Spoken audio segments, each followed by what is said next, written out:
Grace had never learned to sit still when something thrilled her heart. As a kid in the Kansas prairie town of Willow Ridge, she spent Saturday evenings perched on the battered aluminum bleachers of the high school stadium, rocking back and forth like a restless sparrow while the marching band blared and the boys beneath the floodlights collided in thunderous bursts.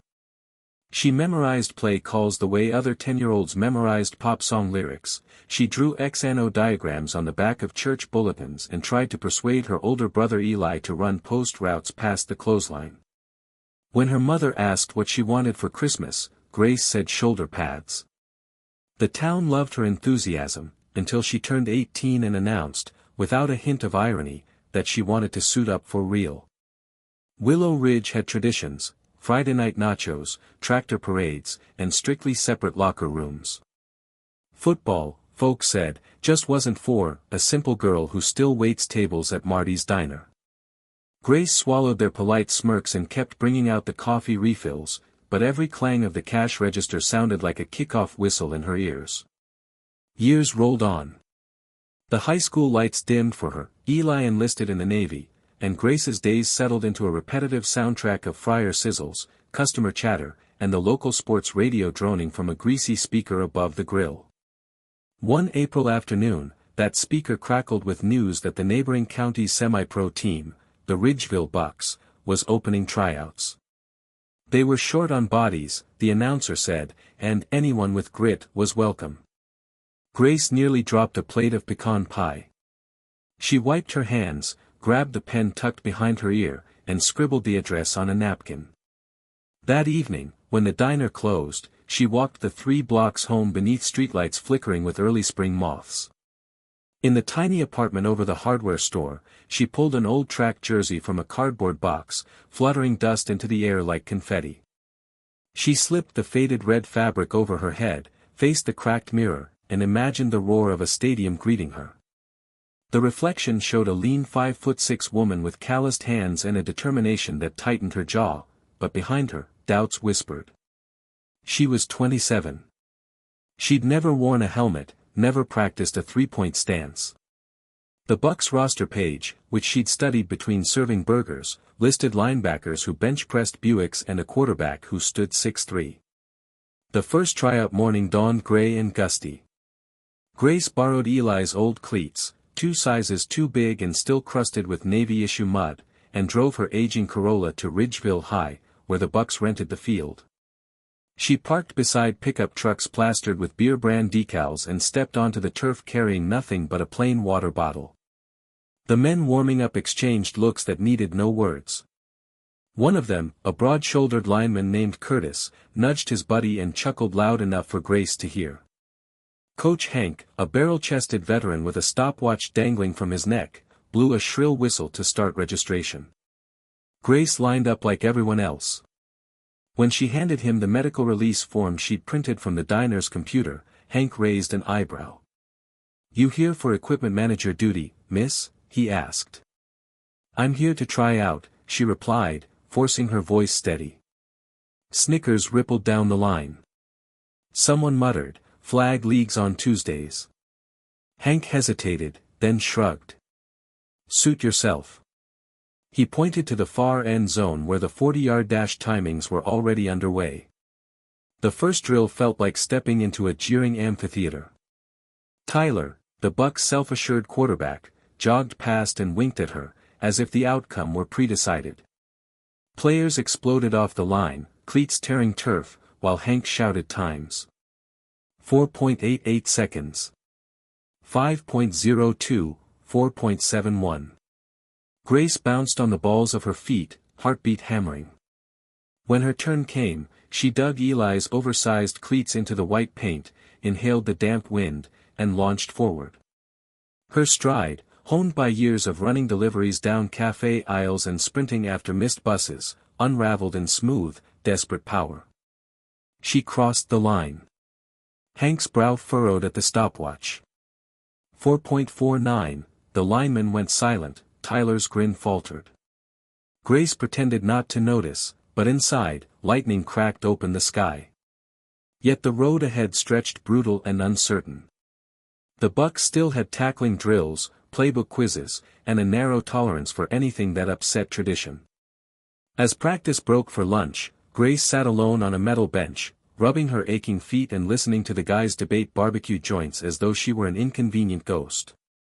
Hank strolled over with a clipboard, paused, and finally offered a single sentence: "Speed's one thing, pads are another." Then he walked away. That night, Grace iced her shins in the bathtub, phone balanced on the rim while she watched grainy YouTube tutorials on footwork and handoffs. She rehearsed cuts across her living room rug, knocking over a lamp, then laughed at the ridiculousness and kept going. She set her alarm for 4 a.m. to run sprints on the deserted track behind the middle school before starting her double shift at Marty's. Word traveled fast in Willow Ridge. Regulars leaned over the diner counter with raised brows, some offered supportive nods, others delivered condescending advice. "Be careful, sweetheart," a trucker named Dale said. "Them boys hit like freight trains." Grace refilled his coffee and replied, "So do dreams when they've been bottled up long enough." By the end of the first week, bruises bloomed across her arms like constellations. The Bucks roster still listed her as probationary, a polite synonym for placeholder. But each day, she shaved a fraction off her shuttle run time and learned to read defensive schemes scrawled on Hank's clipboard. She wasn't bigger. She wasn't stronger. But the field, she discovered, had generous open spaces for those quick enough to claim them. On Sunday evening, after the final tryout scrimmage, Hank announced that the official roster would be posted in 72 hours. Grace drove home under a thundercloud sky, windshield wipers beating a frantic tempo, mind racing even faster. In 3 days she would either hang up Eli's cleats forever or stride into a locker room that had never welcomed someone like her. Either outcome felt impossible. As she turned the apartment key, lightning flashed, illuminating the hallway and her own reflection in the building's narrow window, mud-flecked, exhausted, yet standing. Grace pressed her fingers to the glass and saw not the diner waitress, not the town oddity, but a running back in embryo, coiled with untapped energy. Outside, thunder rolled like distant crowd noise. And in that rumble, she heard a promise: the game had only just begun. On the morning the roster was posted, Grace stood outside the Ridgeville Fieldhouse staring at the bulletin board through a fogged-up window. A spring drizzle pattered the brim of her hoodie, and behind her, 2 players jostled and laughed, oblivious to the storm tightening in her chest. Coach Hank had typed the list in bold block letters, printed it on standard printer paper, and tacked it up without fanfare. 28 names. That was all. She traced the list line by line, lips barely moving. Tyler, Curtis, Jamal, Rowe. Her eyes stuttered halfway down. Number 31, Grace. No last name. No position yet. Just her name in the same font, the same ink, as theirs. For a moment, she forgot to breathe. Inside, Coach Hank sipped coffee from a foam cup and saw her through the window. He gave a small, almost imperceptible nod. Grace turned and walked back to her car, heart buzzing like a live wire, and sat in the driver's seat staring at her shaking hands. She wanted to scream. Instead, she gripped the steering wheel and let out a long, slow breath, as though exhaling could make the world settle into this new reality. Word spread quickly. By evening, her phone buzzed with texts, some cheering her on, some cryptic, a few just emojis of footballs and question marks. At the diner, a woman Grace didn't even know handed her a small envelope and whispered, "For your cleats." Inside was $40 and a handwritten note, "Run like the wind, girl." But not everyone was celebrating. In the locker room, the atmosphere was tense. Tyler, with his clean-cut quarterback charm, kept flashing tight smiles that didn't reach his eyes. "Congrats," he said in passing, "guess we're doing the whole Rudy thing now, huh?" Curtis, the lineman with arms like battering rams, stared her down during warm-ups. "Hope you don't get hurt," he muttered, half to her, half to the floor. She said nothing. Let them talk. She had cleats to break in and playbooks to memorize. The Bucks were set to play a preseason exhibition in 3 weeks against the Hastings Hounds, a notoriously aggressive squad from 2 towns over. It was the kind of game that didn't count in the standings but left bodies bruised and pride shattered. Coach Hank made it clear, the starters would be decided by then. During drills, Grace ran like she was possessed. She zigzagged through cones with surgical precision. She memorized blocking schemes in a single night and adapted on the fly when Hank changed calls mid-play. She was never the loudest, never chest-bumped or trash-talked, but on the field, her feet spoke volumes. Still, it didn't matter how fast she was if no one passed her the ball. One practice afternoon, while running a simple inside handoff, she found herself staring into the chest of a 260-pound linebacker named Reese who clearly wasn't pulling his hit. The impact sent Grace flying backward. Her helmet bounced off the turf, the sky blurring into shades of pain. Gasps echoed from the sideline. Coach Hank jogged over. "You good?" She blinked, jaw clenched. "Fine." He offered a hand. She waved it off and got up on her own. As she limped back into formation, Tyler tossed her the ball with a little more force than necessary. "Maybe try running around next time, Speedy." She met his gaze.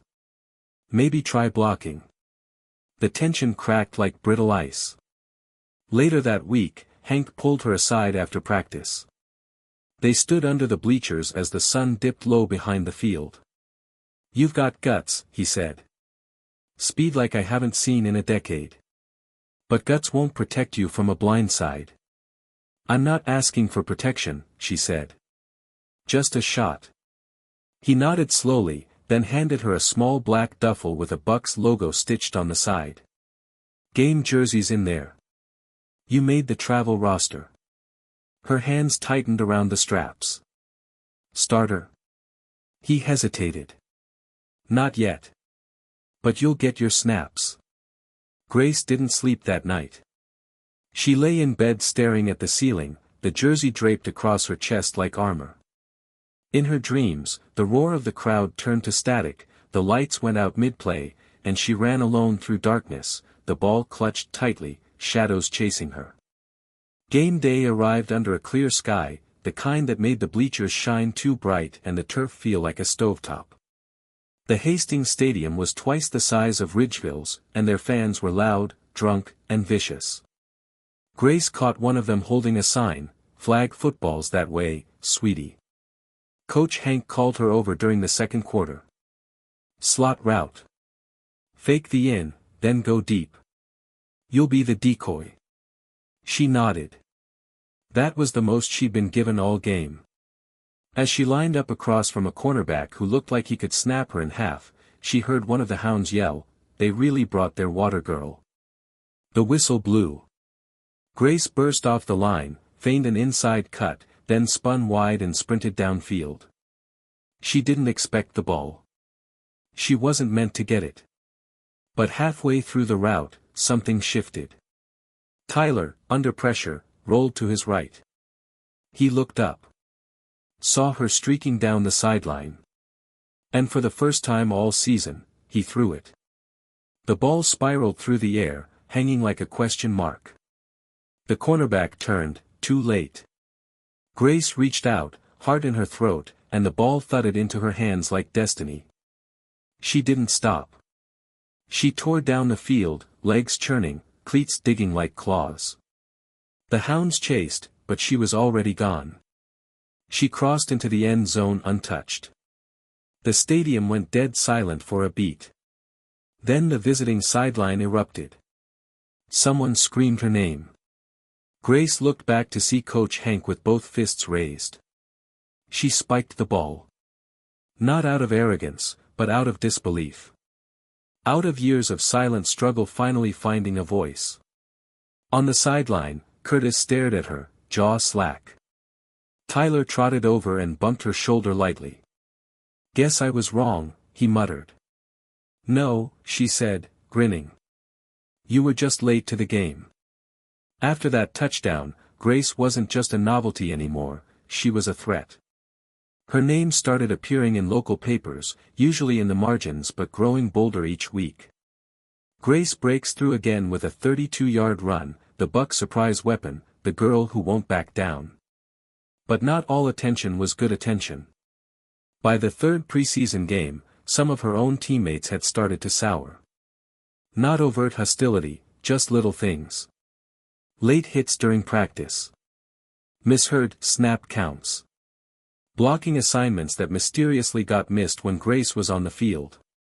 It all came to a head one Thursday during a scrimmage against their own defense. Grace lined up in the backfield, eyeing the defensive set. A simple off-tackle run, nothing fancy. The snap came. She exploded off the mark. But just as she made her cut, a helmet slammed into her ribs from the side, late, low, and far harder than needed. She hit the ground with a cry that stopped the play. Coach Hank rushed over, blowing his whistle, while Grace rolled onto her back, gasping for air. Her ribs felt like they were wrapped in barbed wire. Who the hell missed the block? Hank barked. No one answered. But Curtis, standing a few feet away, crossed his arms and said, "Maybe it's time she learned this ain't powder puff." Grace, teeth clenched against the pain, sat up slowly. "You think that was football?" she hissed. "You didn't hit me because of the game. You hit me because I proved you wrong." Curtis took a step forward. "You don't belong here. Never did. You're just a headline. A distraction.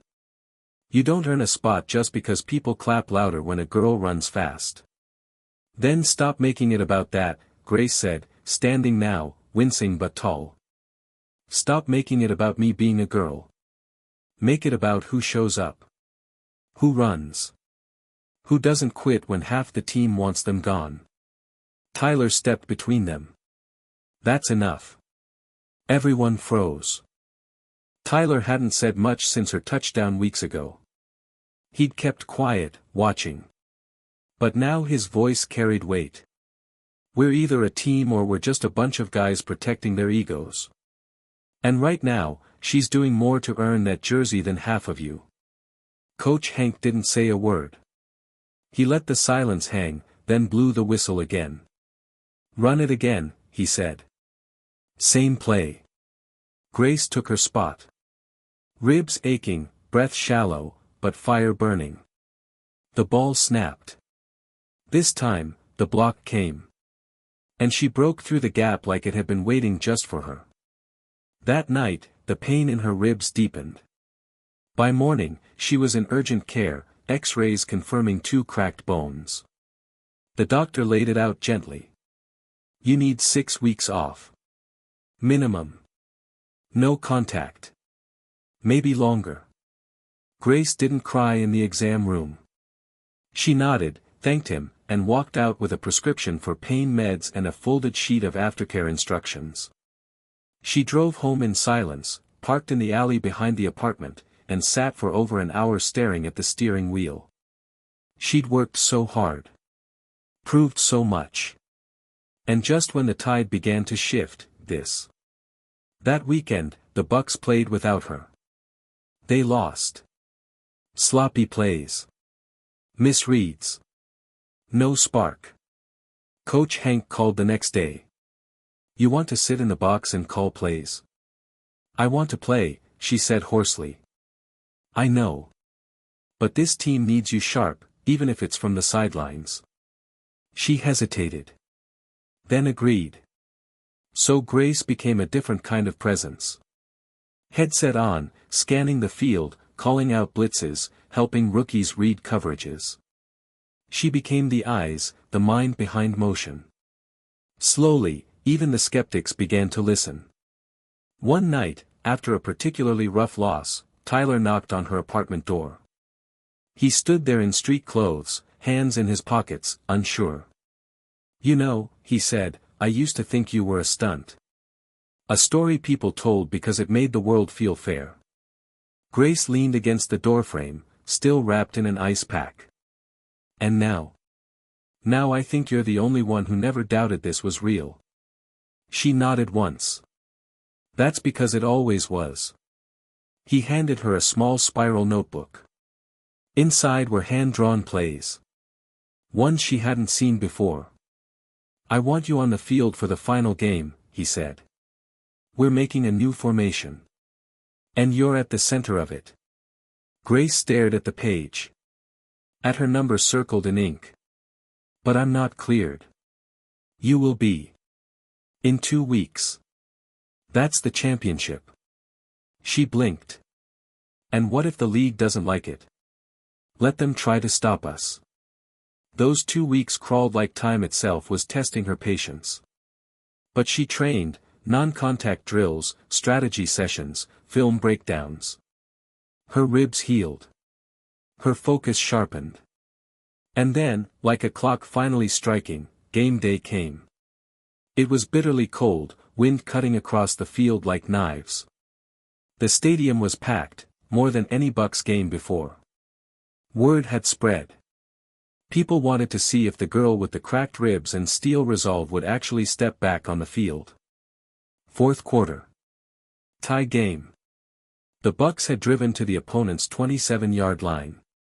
28 seconds on the clock. Third down. Coach Hank paced like a man holding a grenade. "Grace. You ready?" She nodded. "I've been ready for years." They called Firelight, a misdirection play built around her speed. As she trotted onto the field, a hush fell over the crowd. Not mockery. Not disbelief. Just silence. Like the air itself was holding its breath. She lined up in the slot. Tyler took the snap. The defense bit hard on the fake. And Grace darted left, then cut right and found the seam. Tyler lobbed the ball. This was it. The air was thin, the ball spinning. Her legs churned. The safety lunged. She dove. The ball met her fingertips, just barely, and she cradled it to her chest as she hit the turf, the end zone line inches below. Touchdown. The stadium exploded. Curtis, the same man who had tried to break her, was the first to hoist her into the air. Tyler stood behind, arms raised, beaming. And Coach Hank? He didn't cheer. He just watched with a small, quiet smile, then muttered into his headset, "Told you she'd make believers out of them."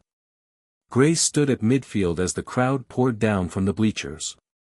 The scoreboard still glowed behind her, Bucks 27, Hounds 20, but all she could hear was the thudding of her own heartbeat. Reporters surged forward with microphones. Cameras flashed. Someone shoved a recorder in her face, asking, "How does it feel to be the first woman to score the game-winning touchdown in this league?" She blinked into the lights. The cold wind cut across the field. For a second, she wasn't sure how to answer. Then she simply said, "It feels earned." The locker room after the game was chaos, laughter, champagne sprayed from paper cups, sweaty men shouting her name like it had always belonged on their lips. Grace sat quietly on the bench, still in full gear, holding her helmet in both hands like a sacred object. Curtis came over and dropped down beside her. He didn't say much. Just nudged her shoulder and said, "You're tougher than I gave you credit for." "Guess I needed to get hit in the pride a little." Grace grinned. "Happens to the best of us." Later that night, the team gathered at a local bar, but Grace didn't stay long. She stepped out after one beer, the cold air biting as she zipped her jacket and started walking the quiet streets of Ridgeville. The town looked different now. Or maybe she did. She passed the diner, Marty's still had the same flickering neon sign. She paused at the window. Inside, someone was wiping down the counter, same as she used to. It felt like another life. She walked on, until she reached the field behind the middle school, where she used to run sprints in the dark, chasing a dream no one else could see. And there, under the pale beam of a streetlight, she found Eli. He'd driven in from his base 4 states away to surprise her. "I saw the play," he said, pulling her into a fierce hug. "Made the whole barracks watch it." She stepped back, tears threatening. "I kept thinking about when we were kids. The way you ran slants between the clotheslines. And you always beat me to the fence, he smiled. Should have seen this coming. They sat on the cold bleachers for a while, shoulders touching, looking out over the empty field. You know, Eli said, there's a little girl somewhere watching you now. Drawing up her own plays on the back of a church bulletin. Grace exhaled. I hope so. But she didn't stop there. Over the following weeks, she kept showing up, not just for the Bucks off-season, but in ways that mattered even more. She started a youth camp for girls who wanted to play. The first Saturday, 7 kids showed up. The second week, 23. By summer, there was a wait list. Local coaches asked her to speak at schools. Some still called her the girl who broke the line. Others called her Coach. Tyler offered to co-lead the camp with her, and she agreed, but only if he promised to stop calling her Speedy. He did, with a grin. Curtis helped build a training shed. Even Hank showed up with equipment donations and a gruff, "Don't let him get soft." One evening, as the sun set over Willow Ridge, Grace stood at the 50-yard line of the Bucks field, watching her campers run drills in borrowed cleats and oversized jerseys. A girl named Mia darted past, lightning fast. You see her footwork? Tyler said beside her. She's got it. Grace nodded. Yeah. She's gonna be better than all of us. He looked at her. You know you changed this place, right? She didn't answer. Just smiled as the kids shouted for another play. The wind picked up, sweeping across the field like applause. Grace closed her eyes and listened to it, not for cheers or approval, but for the quiet truth she'd always known. That greatness wasn't reserved for the expected. It belonged to the bold. The persistent. The ones who laced up borrowed cleats and ran headfirst into doubt. And now, her name didn't just echo from a scoreboard. It rode the wind, like something permanent. Like something earned.